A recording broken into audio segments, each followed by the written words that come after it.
Hello, I'm David DeCosmo. Welcome to Preview, our public affairs program here on Electric City Television. Now, our guest is a regular, Eileen Miller, but Eileen normally joins us a little later in the year to observe Distracted Driving Month. Eileen has, unfortunately, a tragic story that got her involved with the subject of distracted driving. And Eileen, although we've told it over and over, it bears retelling, and it involves your son in an incident that happened, I believe, in the year 2000. 2010. So if you would recount that, because it explains your involvement in this very, very emotional and yet very, very crucial issue. So July 4th, 2010, my son Paul Jr., who was in criminal justice, he was in ESU. He went to go visit friends on the 4th of July. He worked at Garrity's Supermarket, which is locally, and he was in ESU in the criminal justice program. Worked at Garrity's, came in at 3 o'clock, got done with Garrity's, walked in the door and said, "Mom, I'm going to go visit friends at a party." Kissed and hugged me, walked out the door, and I never knew that would be the last kiss or hug that I would ever get. So my son did everything right. He went to a party, went to go visit friends down at East Stroudsburg University, and he stayed overnight. My son did everything right. He wound up being further than what he had thought. He wound up being all the way down in Bethlehem, and was tired, didn't know the destination because he was further than what he had thought, the perfect scenario of everything that he should do. So he wound up staying overnight, had some beers, but that wasn't the thing. He didn't know the destination or where he was. So stayed overnight, called Garrity's the next morning, and another thing is he wasn't even scheduled to work. He was working for a friend. He was doing a favor for a friend. Taking over the friend's shift. Taking over another friend's shift. So that morning he woke up 20 after 7. He called his supervisor, Mark, at Garrity's and said, "Mark, I'm running late. I'm supposed to be there for 8, but I was, at a party. I stayed, because I didn't know my destination." He said, "Paul, no problems. Go home, take a shower. We're slow. It's the 5th of July. Nobody's here. Don't worry about it." So they weren't expecting him. They told him, "Don't worry about it." So he, they thought he came home, took a shower. I thought, he came home, took a bath, all that. I didn't realize till after what had happened that I went and checked into my phone that I had missed those calls, unfortunately. So anyway, they're not expecting him. Meanwhile, I'm having a party at my house. I got up earlier, went to my jobs, checked on a few accounts that I had because I was a supervisor at a cleaning job.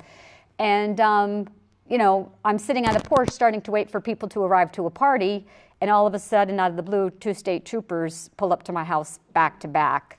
Kind of woke up that morning with an achy kind of weird feeling. People were calling me, asking me if the party was still on, and for some reason, at this time, I also had my brother who was in ICU, who was burnt in an ICU and had an accident. So I kind of had a feeling it might have been him. So I thought maybe something had gone wrong with him. So when people were calling me, I said, "I have a feeling it might be my brother. Something might be wrong. So come, and if something happens, I'm going to have to go." So anyway, the 2 state troopers pull up back to back, and then I just knew in my heart it was my son. So they came up, and I said, "Is it my son?" And they're like, "Is your husband home?" And I said, "Yes." They said, "Let's go in and sit down and talk." And then they started asking me questions, "What would your Toyota Corolla be doing down at Route 33? And I was like, "Route 33? Where is that?" And they're like, "It's down by ESU." And I said, "Well, my son was supposed to go to a party there." So then they started asking questions about, would he ever let anybody drive that car? And we said no. And then they said, what kind of markings does he have? Does he have tattoos? And we told them he did. And it went on that they said he didn't have markings. Make a long story short, they said, "We're very sorry to inform you, but your son was killed in a crash down in Hamilton Township this morning." So, my life changed dramatically. Sure. In a heartbeat. And it took us a long time to find out exactly what had happened. After that, I wanted to go view him. My husband had called the Poconos Medical Hospital. Then, it's all over the news and everything. We wanted to go view him, but they told us we couldn't till after 3 o'clock because of the reconstruction, because it was a tractor trailer and a van was following after the van. So to make a long story short, they told me I couldn't view him. He was a criminal case. They couldn't clean him up. And I told the hospital, no matter what, he's my son, I'm coming down to view him. I don't care. They kept refusing, and I told them, he's mine. I'm coming down. I'm going to view him. I don't care whether you can clean him up or not. So I did go down and I viewed him, and it was the worst day of my life. I couldn't even recognize him. They just had him in a body bag with his head, and I could not tell that that was him. I had to actually unzip the body bag to look at his clothes from the night before. Well, and we have a couple photos of the crash scene. And this, I believe, is the car that your son That's the Toyota Corolla my son was sitting in. driving. And as you can tell, there was nothing left of it. No. So he was going 69. My son was coming north on Route 33. He was seen from 80 going on to Route 33. Witnesses, one car was following behind him, and other witnesses that saw him.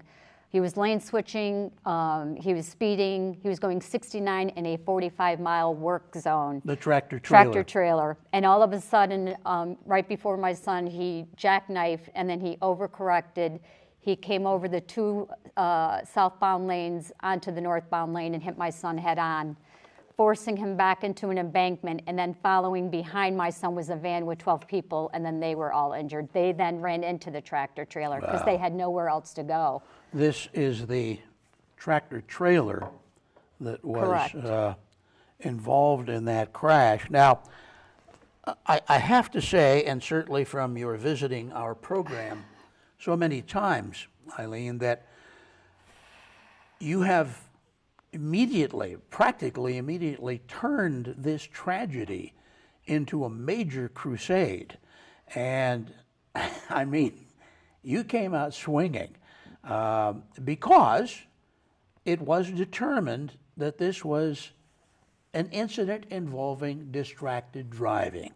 That in fact, as I recall, the tractor trailer driver was either using or reaching for a cell phone. Well, it was the statements that I started right away wanting to know everything. You know, some parents don't want to know. I wanted to know every single thing. You know, I whispered in my son's ear at the morgue that, you know, once I found out what had happened, and I told him I will find out, I would fight for change, that nobody should ever have to look at their child at a morgue based something that was so preventable. And I didn't know that at the time, but I wanted everything. And it was his statements that he had to ping one phone to another phone that was underneath the seat, and when he looked up, that's when he noticed that there was a car underneath him. He never even knew he hit my son's car. He never even knew it. That began this extensive campaign of yours to make sure that people don't use cell phones while they're driving. Now, your son, the accident was 2010? It was 2010, July 5th. And David, these are not accidents, these are crashes. We call them crashes because they're preventable. This is, you know, when somebody's drunk driving, when somebody's speeding, when they're not wearing the seatbelt.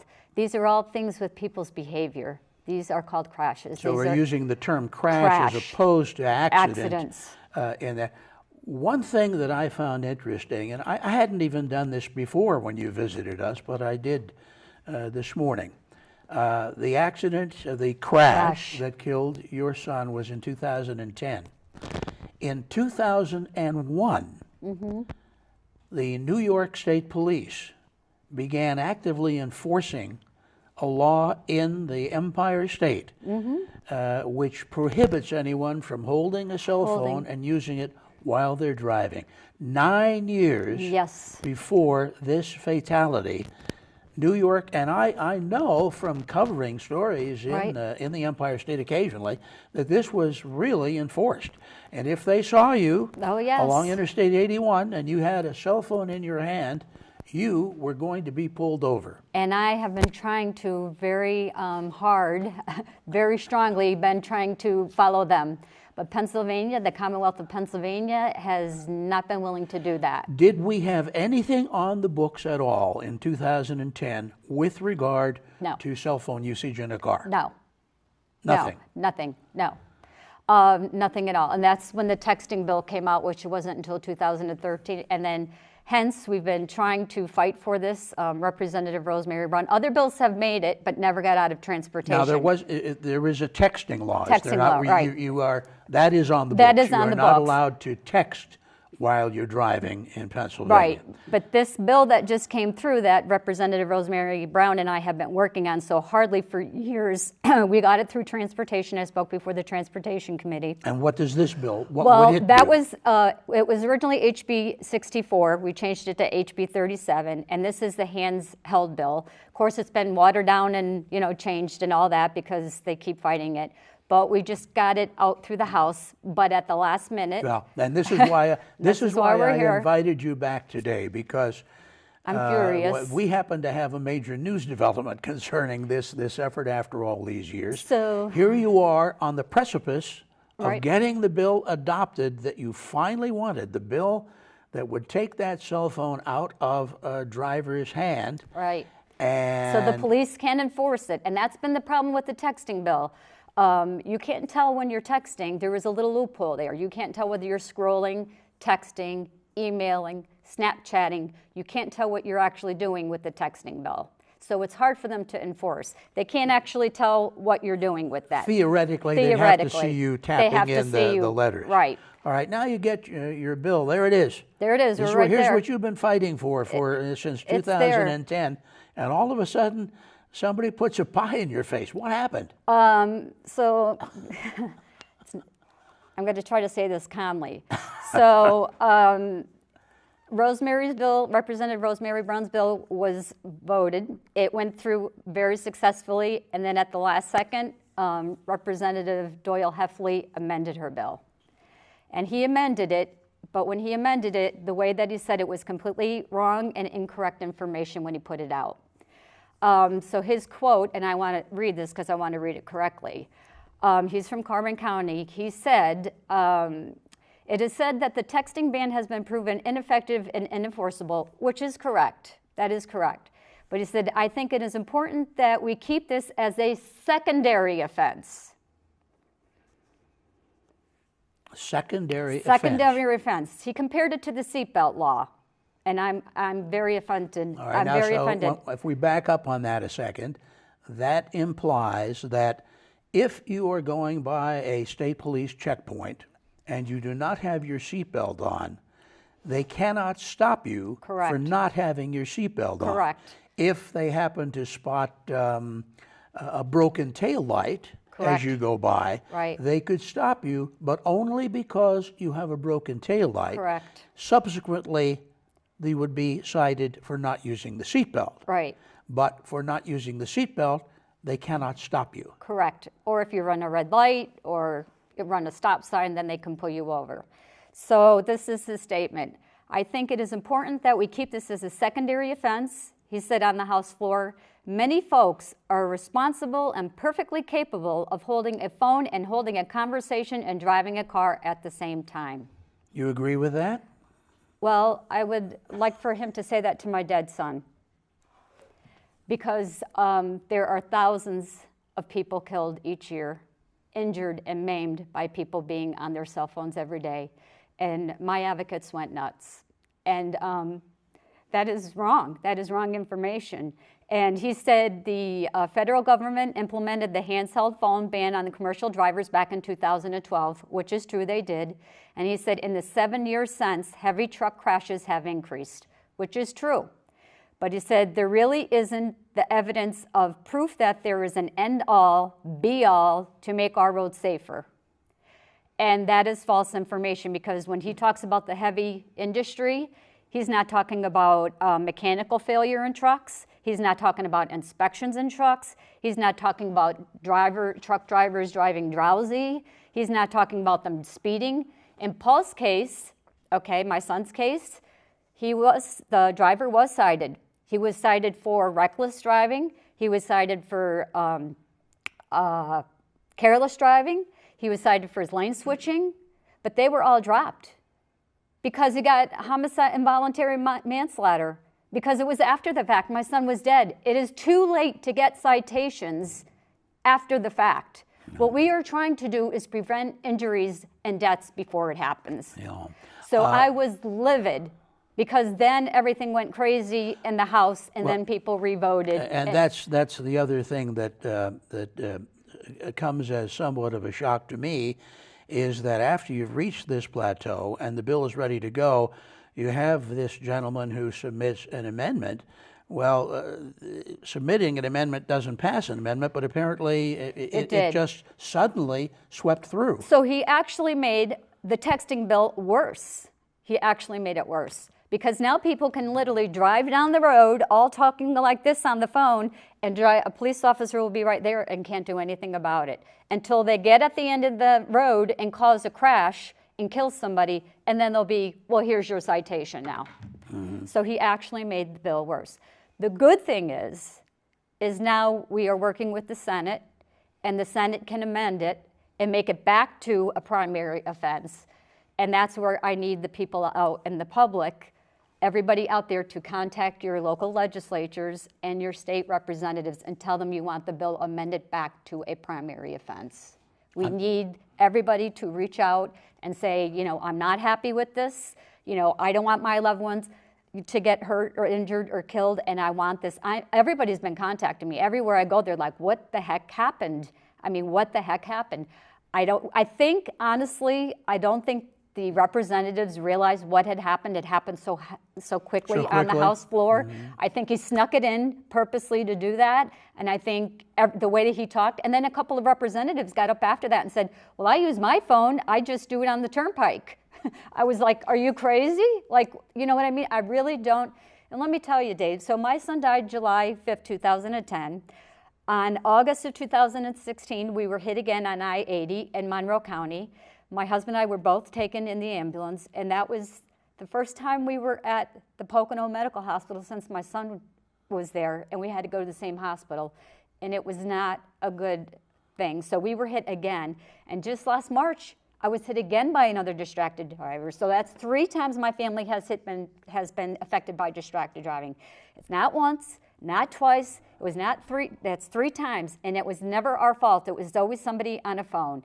So it's not a matter of, if this is going to happen to me, it's a matter of when it's going to happen to you. I doubt that there's anyone who would be watching this program that hasn't passed someone or had someone pass them and seen them with the phone in their hand.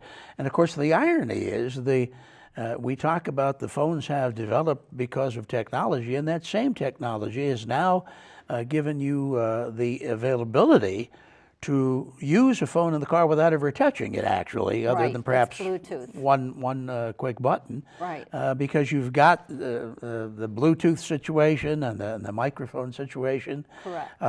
Now, have you had any kind of indication at all as you immediately jump into this next battle of this ongoing war of yours as to what kind of reception you might get? Because you just said there's several legislators that have said, hey, I use it all the time. I really feel confident. Well, I'm never going to stop. I've been doing this a long time. I'm not going to stop. I thought I would be able to take a little bit of a break now and sit back. Now my husband has ALS, and that's in a whole other battle in itself, taking care of a husband who has a terminal illness.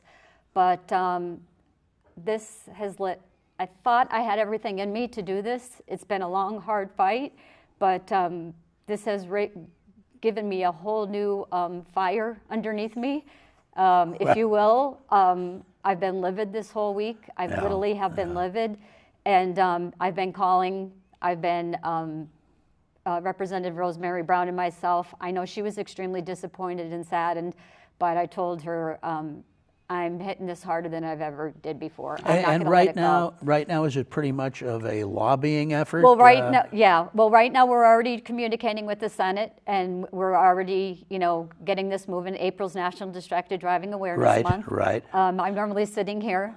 I'm hoping to be back here then, saying we have it amended already. But it is very important that you reach out to your legislatures and your senators and say, I want to be safe on my roads. This is a life-saving issue here. This is a life-saving issue. And for me, for this bill to come out, this is him saying, I don't want my people safe on my roads. This really is me calling him out. I posed a thought to you before we went on the air, yes. and I'm going to do it again, because, and I almost did it in a demonstrative fashion, but we'll do it instead in an imaginatory fashion. Suppose that I had on this table a pistol, a loaded pistol. Suppose that I had on this table, opposite that pistol, a cell phone, a smartphone. There you go. Okay, they're both in the car. Which is more dangerous? Honestly, I do believe it's a cell phone. Because you're most unlikely to use the pistol, but and highly likely to use the cell phone. You will use that cell phone every time. No. Because everybody's so addicted to it. There's actually a video out that I used to post on my Facebook page. It will probably be coming up soon around distracted driving, and it's teens in a car, and it's a loaded gun in the back seat, and then they hand it to the front seat, and then they hand it to the driver, and it says, it's a loaded gun, and then the car crashes. And then you can envision passing a cell phone. Yeah, right. The same exact way. It's just amazing to me, because I've had you on so often, and I've seen the progression of your battles, and have been very, very impressed with your determination. And as you make these head roads, you start getting ahead and ahead, and then suddenly you come to what looks as though it's finally the goal, and somebody tackles you right at the goal line. Well, to me, it's just such a common sense law, David. It's just such a common sense law, and I don't understand why some of these leaders don't want to do such a common sense law. Listen, I always say, and you always hear me, after you lose a child to something so preventable, why would you ever want to use this behind the wheel of a vehicle? People say, Mrs. Miller, what's the best app? The off button is the best app. Turn it off. Turn it off, because you're always going to hear a ping. You're always going to hear something. I have a very sick husband. I'm worried about him when I'm driving. But when I get behind the wheel, I turn it off. When I get to my destination, I'll turn it on. I'll always have, something to be worried about. I had the worst thing happen to me in my life. The second thing that happened is my husband was diagnosed with a terminal disease. But there's always something that's going to be waiting there. But when I'm on that road in that car, my main focus is to drive. I used to drive distracted. I didn't know it was bad. I used to do it myself. I never knew it was that bad. But when you know better, you do better. You have to do the right thing.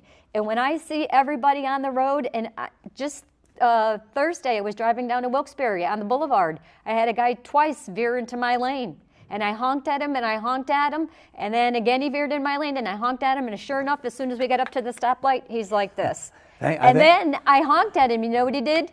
He threw me the bird. And I was like, do you think that doesn't put a knife in my heart every time that I see somebody on the phone? I think we've all had it happen. I think we've all had, again, somebody going by. We've seen them with the phone, and very often, if not a complete swerve into your lane, certainly you can see that. And you all know what they're doing. You can go on any street corner, Dave. I've done it. I can't even tell you how many times, hundreds of times. And you will see, and most of them, and some of them even have Bluetooth, you will see that almost 90% of them, if you look out of 10 cars, 9 of them are on their phone. 9 of them are on their phone. They just are so addicted to it, and they have to change their behavior, and they think it's never going to be them. And I had so many people tell me, even now when I'm out speaking, a lot of them will tell me, my cousin died. When I first used to speak, I used to say how many people died from on their phone or know somebody. I would get 2 or 3 hands. Now when I'm out speaking, I'll ask them, and almost 80 some of the class raise their hand. And of course, we'll tell you about fatalities, but there are non-fatal accidents that Yeah, crashes that absolutely. are But a lot and of I'll them use that term crash now as crashes. opposed to accident. Yes, or I will come after you. Because they are preventable. I don't want you coming after me. No, because they are preventable. They are absolutely preventable. And listen, would I love a complete ban? Absolutely. But there's no way that's going to happen. It's not going to happen. You have to take baby steps. I would have absolutely thought we would have been close to New York. That's always been my goal, but, would I love everybody to not be on their phone? Absolutely. It's not going to happen. I have to, in my realistic world, I have to do what's right. Hands-free is not risk-free by any way. But wouldn't it be great the gorilla effect we talk about, you told me about the thing. How many times have you heard people say, I driven and I forgot about that? That's because they were talking on their Bluetooth. Oh. You know what I mean? That's the time, I tell everybody this all the time. Go home, watch a TV show, have somebody call you, and listen to the two things at the same time. You're not going to get the full story. Multitasking behind the wheel, you just can't do it. The trick now is to have, in your mind, to have Pennsylvania catch up with New York back in 2001 and have that law where if you're using the cell phone and you're driving, you can be pulled over and cited then and there. So people should write to primarily the senators, or with the House as well? What? I would say both, because after it goes to the Senate, it's got to go back to the House. It's got to go back. For concurrence. For concurrency, All right. Well, I will look forward to having you back on our program, hopefully sooner than later. We're getting this moving quick. Maybe you'll be waving your victory flag at that point after this. As long as I'm breathing. After this marathon. Is going to be going through. This marathon you've been running.